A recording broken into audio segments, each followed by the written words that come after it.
नमस्कार, स्वागत है आपका बीटीवी न्यूज में। आपके साथ मैं हूं सना और आइए खबरों की शुरुआत से पहले एक नजर डाल लेते हैं हेडलाइंस पर।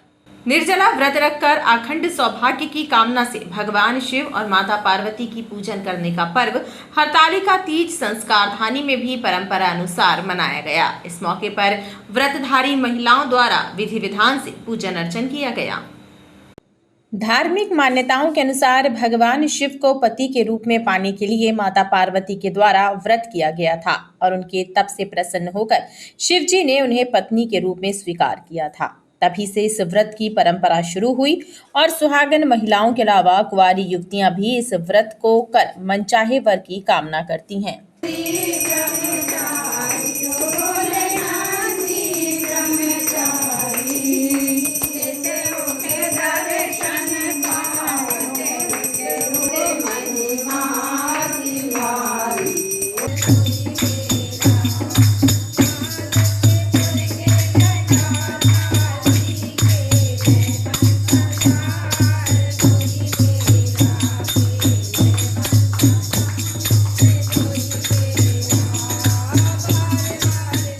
आज हमारी हड़ताल का तीज है।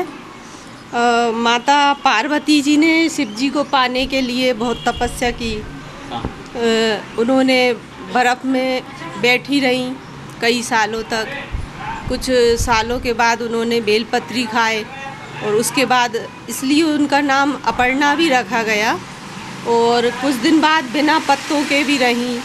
तो उसी और पार्वती जी ने शंकर जी को पाने के लिए अपनी सहेलियों के साथ एक गुफा में सहेलियों से बोला कि आप मेरा हरण करके ले जाइए। और ऐसे हरण करके और पार्वती जी गुफा में बैठी और उन्होंने तपस्या की। तो इसी कारण इसको हड़ताल का तीज बोला जाता है। और यही है कि भोलेनाथ ने ऐसी कृपा की, उनकी तपस्या सफल हुई और भोलेनाथ को उन्होंने पा लिया। कई वर्षों के बाद पाया। इतना हम सब कुछ तो नहीं कर सकते, लेकिन ईश्वर की छाया में उनके आशीर्वाद से आज हमने जो व्रत किया है वो सभी का सफल हो। हरितालिका तीज हमारे शिव के लिए हमारी आराधना है, जो हम इसको निर्जला तरीके से रखते हैं। इसमें ना तो पानी लिया जाता है, ना तो चाय, किसी भी तरीके की कोई भी वस्तु हम लोग को नहीं लिया जाता। इसको सुबह हम लोग 4 बजे नहाते हैं, सूरज उगने से पहले, या कोई भी पक्षी की आवाज़ ना आए उससे पहले नहाते, बिना बोले नहाना पड़ता है। उसके बाद दिन भर का हम लोग उपवास रखते हैं और फिर शाम को हम लोग गौरी गणेश की पूजा करते हैं, शंकर पार्वती जी की पूजा करते हैं। इस पर फुलहरा डालते हैं 5 प्रकार के, तो फूल हो जाएँ और फल हो जाएँ, नारियल वस्तु सब कुछ जितना हमसे हो पाए। कुछ छूट जाता है तो भगवान माफ़ करता है। इसमें बहुत तरीके की वस्तु बनाई जाती हैं, जिसमें गुजिया बनाते हैं, माता के लिए पूरा श्रृंगार बनाते हैं, गहने जेवर, ये सब 4 प्रकार के। इसमें हवन करना पड़ता है, जो पंडित जी कराते हैं। उसके बाद हम सुबह 4 बजे तक का 4 बार में हवन करते हैं। उसके बाद ही सुबह हम लोग नहाते हैं, इसमें बिना बोले। वहीं रथ जगा एवं फुलेहारा विसर्जन के बाद इस व्रत का पारण किया जाता है। रामपुर छापर स्थित एकलव्य आदर्श आवासीय छात्रावास के बच्चों की तबीयत बिगड़ने के बाद उन्हें विक्टोरिया एवं मेडिकल समेत निजी अस्पतालों में भी भर्ती कराया गया। बताया जा रहा है कि सभी ने कटहल की सब्जी खाई थी, जिसके बाद संभवतः वो फूड पॉइजनिंग का शिकार हो गए। वहीं परिजनों ने भी हॉस्टल प्रबंधन पर आरोप लगाए हैं। रामपुर छापर स्थित आदिवासी एकलव्य छात्रावास के सैकड़ों बच्चों को इलाज के लिए अस्पताल लाया गया। दरअसल बच्चे फूड पॉइजन का शिकार होकर बीमार हो गए थे और जब क्षेत्र के लोगों एवं उनके परिजनों को पता चला तो वो अपने अपने साधनों से उन्हें अस्पताल लेकर पहुंचे। बताया जा रहा है कि विद्यार्थियों ने कटहल की सब्जी खाई थी और उसी के बाद उनकी तबीयत बिगड़ गई।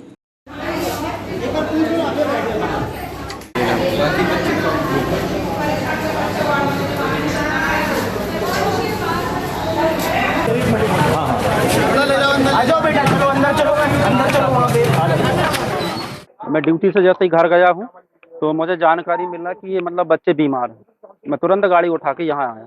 पहले जानकारी लगी कि उनको आदित्य हॉस्पिटल में उनको एडमिट किए। पता चला कि फिर नहीं, उनको आदित्य से यहाँ अपना विक्टोरिया लेके आए। सर वहाँ खाने का जो समस्या है ना, सबसे बड़ी बात, वहाँ प्रिंसिपल मैडम है गीता साहब। एक तो मीनू के हिसाब से खाना बनता नहीं है, उच्च क्वालिटी का खाना कहीं बनता नहीं है, सिर्फ दिखावा का है। और बच्चे आज जो है आपके सामने प्रत्यक्ष हैं जो बीमार हैं, और नहीं तो अगर सही क्वालिटी का खाना बनता तो कोई बीमार नहीं होता। देखिए, मैं वहाँ से मांडवा से निकल रहा था सवारी लेकर के, तो सामने लड़के लोग रो रहे थे, तो रोते मैंने पूछा क्या हुआ, तो बोले बच्चे बहुत बीमार हैं। तो सवारी मैंने वहीं उतारी और सीधे हॉस्टल गया। वहाँ देखा तो वहाँ का माहौल तो बहुत बेकार था, इतना खतरनाक था कि देख नहीं सक रहा था मैं। तो अब मेरी ऑटो में 6 से 8 बच्चे को लिया मैंने और सीधे मैं आशीष हॉस्पिटल लेकर के आया। उनने बोले आदित्य लेके जाओ, तो आदित्य लाया तो उन्होंने बोले विक्टोरिया लेके जाओ। तो सर मैं सीधे विक्टोरिया लेकर के आया और एडमिट कराऊँ सर ला करके। कितने लगभग बच्चे होंगे? वहाँ पे कम से कम 250 से 300 बच्चे होंगे सर। 40-50 जी, और बाकी मेडिकल भी लेके गए हैं। जिला अस्पताल के चिकित्सा अधिकारियों का कहना है कि छात्रावास के बालकों को उचित उपचार प्रदान किया जा रहा है एवं साथ ही खाने के सैंपल की भी जांच की जाएगी।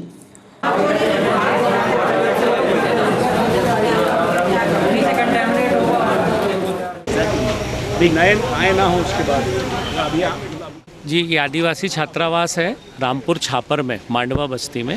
वहाँ करीब 300 के आसपास बच्चे रहते हैं जो विभिन्न स्कूलों में पढ़ते हैं।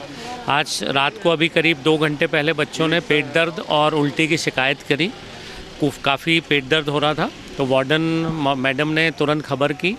108 गाड़ियाँ हम लोगों ने वहाँ भेजी और तुरंत बच्चों को वहाँ से लेकर जिन जिन को तकलीफ़ थी शिफ्ट कर दिया है अलग अलग अस्पतालों में।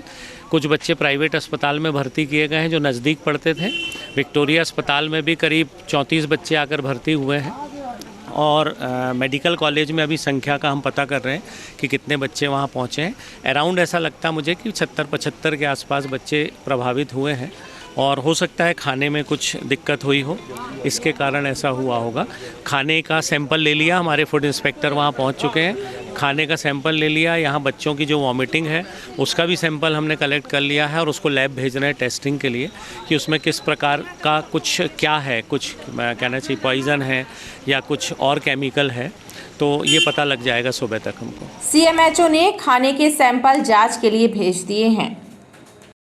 विधानसभा चुनाव की तैयारियों को लेकर कलेक्ट्रेट कार्यालय में बैठक संपन्न हुई। इसमें चुनावी कार्यों की समीक्षा हुई और संवेदनशील एवं अति संवेदनशील बूथों को चिन्हित कर वहां पर सुरक्षा के इंतजाम किए जाने समेत अन्य मुद्दों पर भी चर्चा की गई।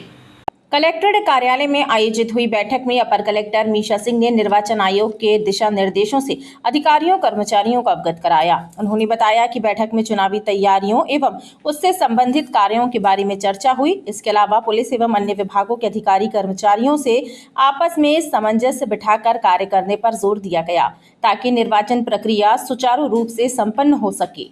चुनाव संबंधी आज यहाँ पर समस्त जितने भी हमारे एसडीएम्स हैं, जितने भी तहसीलदार, नायब तहसीलदार, सारे हमारे पुलिस के जितने भी एएसपीज़ हैं, सीएसपीज़ हैं, जितने भी टीआईज़ हैं, उनकी एक जॉइंट बैठक करके आगामी चुनाव की यहाँ पे जो तैयारी है और जो आयोग से समय समय से हम लोगों को यहाँ पे इंस्ट्रक्शंस देते जा रहे हैं, उस पर हमारे ज़िले में क्या तैयारी है और क्या तैयारियाँ होनी है, उसके संबंध में आज ये मीटिंग जो है डीओ और एसपी साहब के कंबाइंड एक इंस्ट्रक्शन के अंदर करी गई थी।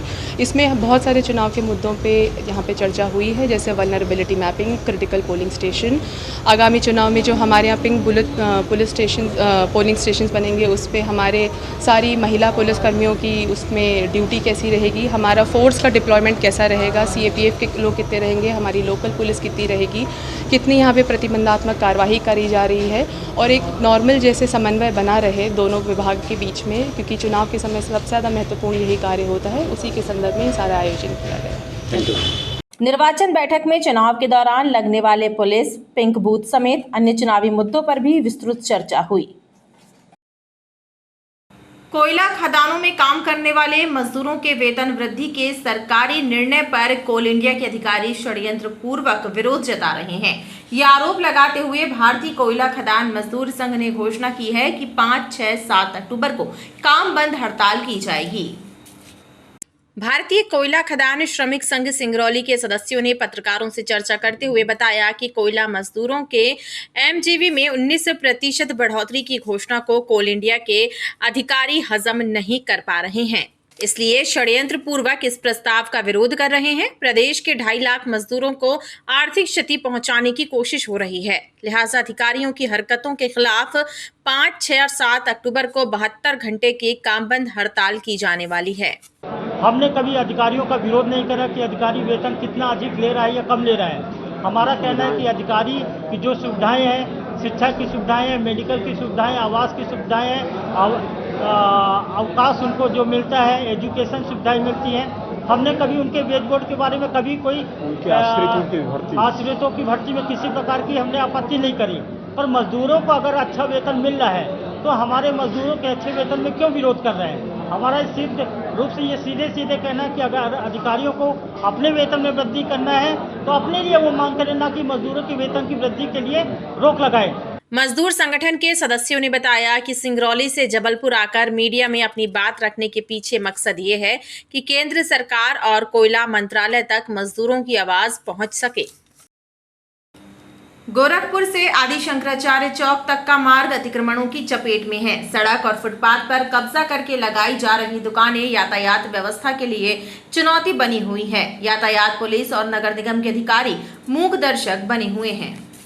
सड़कें सिर्फ और सिर्फ आवागमन के लिए होती है, इन पर दुकान लगाए जाने का प्रावधान नहीं है, लेकिन शायद ये बुनियादी बात जबलपुर के प्रशासनिक अधिकारियों को समझ में नहीं आती है। इसलिए शहर के मुख्य चौराहों पर अतिक्रमण दिखाई देते हैं, जिनकी वजह से दिन भर जाम लगता है। सड़क दुर्घटनाएं होती हैं और लाखों राहगीरों को मुसीबतें झेलना पड़ती हैं। गोरखपुर आदि शंकराचार्य चौक पर सबसे ज्यादा खराब स्थितियां हैं, जहां हॉकर जोन को छोड़कर सड़क पर दुकानें लगी नजर आती हैं, जो यातायात व्यवस्था के लिए चुनौती बनी हुई है।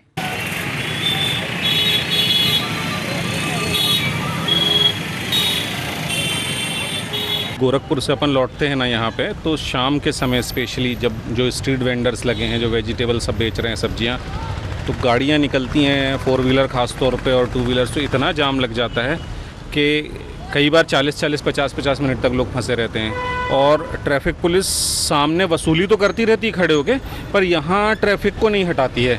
तो कम से कम अगर वो पैसे ले भी रहे हैं, चलो जो कानून तोड़ रहे हैं, या पुलिस को एटलीस्ट ये ध्यान देना चाहिए कि जो सब्जी मंडी वाले, ठेले वाले, इनको भी अलग करें, इनको सड़कों से हटाएं, एक व्यवस्थित कराएं और ट्रैफिक को कम से कम सुचारू रूप से चलने में मदद करें उनकी।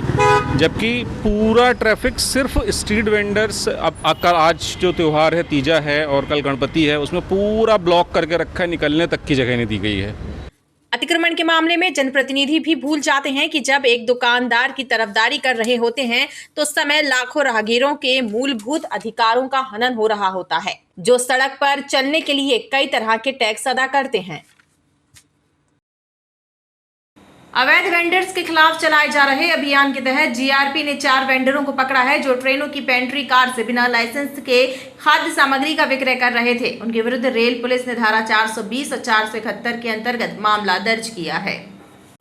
जीआरपी और आरपीएफ के द्वारा अवैध वेंडरों की धरपकड़ के लिए अभियान चलाया जा रहा है, जिसके अंतर्गत ट्रेनों में चेकिंग की गई और इस दौरान जीआरपी ने 4 वेंडरों को गिरफ्तार किया है। थाना प्रभारी शशि ध्रुवे ने बताया कि चारों वेंडर अवैध रूप से ट्रेन की पेंट्री कार से खाद्य सामग्री का विक्रय कर रहे थे और उनके पास कोई भी दस्तावेज नहीं थे।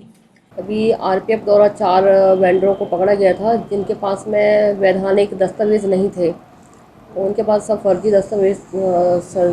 दस्तावेज पाए गए, जिस पर से हमने आरपीएफ के द्वारा एक लिखित आवेदन पत्र दिया गया था कि चार आदमी मिले हैं जो पेंट्री कार में, जो उनके पास में वैधानिक दस्तावेज नहीं है, अवैध रूप से वो वेंडर का काम कर रहे हैं, जिस पर से हमने 420 और 471 के तहत हमने मामला कायम किया है और इनसे पूछताछ की, जिसमें अभी और भी लोगों के शामिल होने की संभावना है और हम इससे जुड़े जो लोग हैं उनको पकड़ने का पूरा प्रयास कर रहे हैं और कौन कौन लोग इसमें जुड़े हैं, कहाँ से, ये सब चीज़ें में हमने अपनी टीम लगा के रखी है और जो भी आगे विवेचना में आएगा वो आगे बताएगा। रेल पुलिस ने अवैध वेंडर्स के खिलाफ धारा 420 एवं 471 के तहत मामला कायम कर पूछताछ शुरू कर दी है। कटंगी थाना क्षेत्र में रहने वाली 2 सगी नाबालिग बहनों की लाश कटाई घाट हिरन नदी में मिलने की खबर से सनसनी फैल गई। दोनों बहनों के हाथ बंधे हुए थे। बेलखेड़ा पुलिस ने शव को पोस्टमार्टम के लिए भेज दिया है। 2 दिनों से लापता हुई 2 नाबालिग सगी बहनों के शव हिरन नदी में मिले हैं। सूचना मिलने के बाद मौके पर पहुंची पुलिस ने दोनों शवों को बाहर निकलवाकर पोस्टमार्टम के लिए भेज दिया। बताया जा रहा है कि दोनों के हाथ एक दूसरे से बंधे हुए थे, लिहाजा पुलिस और परिजनों में खुदकुशी एवं हत्या को लेकर असमंजस की स्थिति बनी हुई है और इस गुत्थी को सुलझाने के लिए पुलिस को पोस्टमार्टम रिपोर्ट का इंतजार है। थाना बेलखेड़ा में हिरन नदी पर आज थाना प्रभारी को सूचना मिली थी। जब मौके पर पहुंचे तो 2 बच्चियों का वहां शव मिला है। उसको हमने पोस्टमार्टम के लिए उसको अपने कब्जे में ले लिया था। उसका पोस्टमार्टम कराया गया है, मर्ग पंजीबद्ध कर लिया गया है और आगे इसमें अग्रिम जांच करके इसमें वैधानिक कार्रवाई की जाएगी। प्रथम दृष्टया ये लगता है कि जांच के दौरान कि अभी पोस्टमार्टम रिपोर्ट जब आएगी उसके आधार पर जब साक्षियों का बयान लिया जाएगा, कहाँ की ये बच्चियाँ हैं, उसके आधार पर इसमें आगे कुछ कहना उचित होगा। वहीं इस घटना से क्षेत्र में शोक की लहर है और खबरों का सिलसिला लगातार जारी रहेगा। आप देखते रहिए BTV न्यूज।